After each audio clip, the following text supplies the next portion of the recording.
एक तरफ जहां नक्श ने 15 दिन के अंदर अपनी नई हीलिंग पिल को लॉन्च करने की घोषणा कर दी थी, तो वहीं दूसरी तरफ ऋषभ और अनिका के मतभेद के चलते ऋषभ ने डिसाइड किया कि वो अपनी माँ अनिका को मनाएगा और समझाएगा, लेकिन उसका प्लान पूरी तरह से नापाक साबित हो रहा था क्योंकि ऋषभ ने एकलव्य को कटघरे में खड़ा कर दिया था। ऐसा नहीं है कि अनिका ने ऋषभ को समझाने की कोशिश नहीं की, बहुत कोशिश की, उसे प्यार से समझाया, उदाहरण देकर समझाया, लेकिन ऋषभ ने अपनी आंखों से जो देखा था वो उसे छुटला नहीं सकता था। और यही वजह है कि वह अपने पॉइंट पर अड़ा रहा और उसने अपने ही छोटे भाई एकलव्य को सानवी और यहाँ तक कि अनिका के लिए भी खतरा बताया। जब अनिका ने ऋषभ के मुंह से सुना कि एकलव्य बैड बॉय है, उसमें बैड पावर्स हैं और अनिका को उससे दूर रहना चाहिए, तो एकाएक अनिका का गुस्सा 7वें आसमान पर पहुंच गया था। देखिए,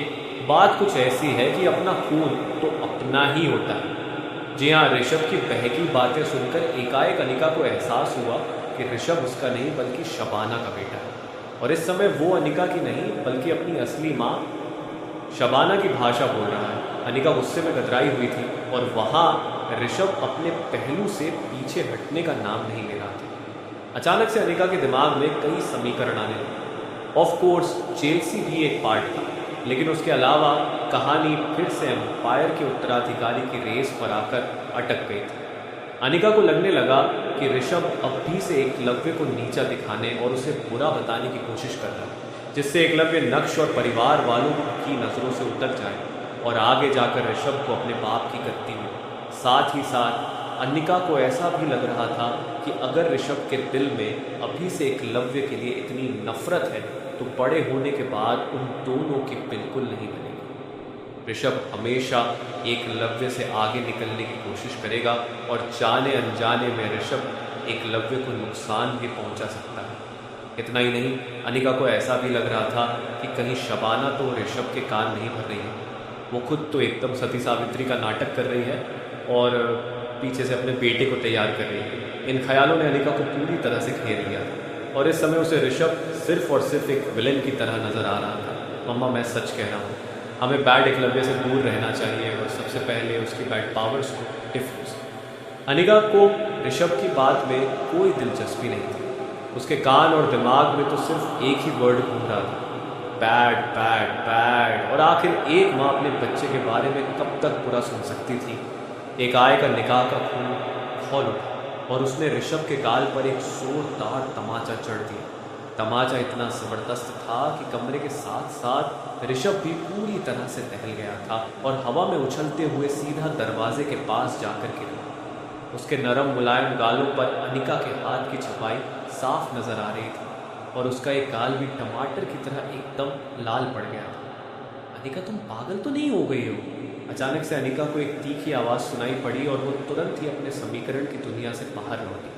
वो आवाज़ और किसी की नहीं बल्कि नक्श की थी, जो फार्मर कंपनीज के बिजनेसमैन के साथ मीटिंग करके एम्पायर आ गया था। उसके कदम अपने बेडरूम की तरफ बढ़ ही रहे थे कि तभी अचानक से उसे एक आवाज़ सुनाई पड़ी और जैसे ही उसने कमरे का दरवाज़ा खोला, दरवाजे के सामने ऋषभ ज़मीन पर पड़ा था और उसकी आंखों से आंसुओं का सैलाब भी बह रहा था। अनिका, कुछ पूछ रहा हूँ तुमसे। ये क्या किया तुमने? तुमने ऋषभ को थप्पड़ मारा। अनिका ने एक्सपेक्ट नहीं किया था कि अचानक से नक्श वहाँ आ जाएगा और इस समय वो पूरी तरह से कंफ्यूज्ड नज़र आ रही थी। उसे समझ नहीं आ रहा था कि वो क्या करे। नक्श ने अनिका को पूरी तरह से इग्नोर किया और सबसे पहले ऋषभ को ज़मीन से उठाया और उसके आंसू पोंछते हुए बोला, चुप हो जाओ, एकदम कुछ नहीं हुआ। तुम्हारे पापा आ गए ना, वो सब ठीक कर देंगे। ऑफ कोर्स ऋषभ को अपने पिता पर पूरा भरोसा था, इसलिए जैसे ही नक्श के मुंह से वो शब्द बाहर आए वैसे ही ऋषभ की आंख से निकल रहे आंसू एकाएक बंद हो गए थे। लेकिन उसके चेहरे के एक्सप्रेशंस अभी भी बता रहे थे कि वो कितना डरा हुआ था। तुम्हें सुनाई दे रहा है या फिर बाहरी हो गई हो? एक बार फिर से नक्श ने ऊंची आवाज़ में अनिका से कहा। वो नक्श, वो सबसे पहली बात तो अनिका को अच्छा नहीं लग रहा था कि नक्श ऋषभ के सामने उससे ऐसे बात कर रहा है, और दूसरी बात अनिका को समझ नहीं आ रहा था कि उसे नक्श को ऋषभ की बात बतानी चाहिए या नहीं, क्योंकि कुल मिलाकर वो अपने बेटे एकलव्य को नक्श के कटघरे में खड़ा नहीं करना चाहती थी। उसने तो इस टॉपिक को ख़त्म करने की बहुत कोशिश की, लेकिन ऋषभ की ज़िद की वजह से बात यहाँ तक पहुँच गई थी। क्या मुंह में दही जम गया है क्या? मैं पूछ रहा हूँ कि तुमने ऋषभ पर हाथ क्यों उठाया? चलो मान लिया कि बच्चे से कोई गलती हुई, लेकिन इसका मतलब क्या तुम उस पर हाथ उठाओगी? तुम प्यार से भी तो समझा सकती थी ना। हाथ उठाने की क्या ज़रूरत थी? ताबड़तोड़ अंदाज में नक्श के मुंह से सवालों की बारिश हुई, जिसका जवाब अनिका नहीं देना चाहती थी। लेकिन तभी अचानक से अनिका को इस बात का भी एहसास हुआ कि अगर वो अपने असली बेटे एकलव्य के लिए स्टैंड नहीं लेगी तो फिर कौन लेगा। और भले ही अनिका नक्श से उस बात को छुपाने की लाख कोशिश कर ले, लेकिन ऋषभ डायरेक्ट हुई तो सब कुछ नक्श को बता सकता है। अगर ऐसा हुआ तो सिचुएशन और बिगड़ सकती है। तो ऐसे में इससे पहले कि ऋषभ अपने पॉइंट्स सामने रखे, अनिका के लिए अपने पॉइंट्स पहले रखना एकदम सही रहेगा, राइट। अभी अनिका उस बारे में सोच ही रही थी कि तभी अचानक से नक्श ने फिर से अपना मुंह खोलते हुए कहा, तो मेरे पीठ पीछे तुम ऋषभ के साथ ये सब करती हो। लोगों की नज़रों में तुमने ऋषभ को अपनाया है, लेकिन असल में यह सिर्फ दिखावा है, राइट। और जब तुम्हारे आजू बाजू कोई नहीं होता तो तुम अपनी खिन इस बच्चे पर निकालती हो। अपने और पराये का भेद शायद तुम्हारे दिमाग से अब तक निकला नहीं, क्योंकि अनिका की तरफ से नक्श को कोई जवाब नहीं मिला था, इसलिए उसका परसेप्शन दूसरी दिशा में मुड़ता हुआ नजर आ रहा था। और यह अनिका के लिए किसी चेतावनी से कम नहीं था। खैर, क्योंकि मैटर अपनी दिशा से भटक रहा था, इसलिए तुरंत ही अनिका ने अपना मुंह खोलते हुए कहा, नक्श जैसा तुम सोच रहे हो वैसा कुछ नहीं है। मैंने कभी भी ऋषभ, एकलव्य और सानवी में पक्षपात नहीं किया। मैं ऋषभ से भी उतना ही प्यार करती हूँ जितना एकलव्य और सानवी से। अगर तुम्हें मेरी बात पर यकीन नहीं है तो ऋषभ यही है, तुम खुद उससे पूछ सकते हो। 2 सेकंड का पॉज लेने के बाद अनिका ने अपनी बात को कंटिन्यू करते हुए कहा, लेकिन हाँ, मैंने ऋषभ पर हाथ उठाया क्योंकि मेरे पास उसके वैलिड रीजंस हैं। अब अनिका की पूरी बात खत्म भी नहीं हुई थी कि तभी अचानक से नक्श ने उसे बीच में ही टोकते हुए कहा, क्या मैं एक बच्चे पर हाथ उठाने के वैलिड रीजंस जान सकता हूँ? नक्श, ऋषभ बार बार लगातार एकलव्य को पॉइंट कर रहा था, ये बोलकर कि एकलव्य के अंदर शैतानी पावर्स है, वो बैड बॉय है, मुझे और सानवी को एकलव्य से दूर रहना चाहिए, वो हमारे लिए खतरा है। अब तुम ही बताओ, जो बच्चा अभी 1 महीने का भी नहीं हुआ है वो भला हमारे लिए खतरा कैसे हो सकता है? तुम्हें तो एकलव्य से ऐसी कोई फीलिंग्स नहीं आती, तो फिर ऋषभ के अंदर एकलव्य को लेकर ऐसी फीलिंग्स क्यों आ रही है?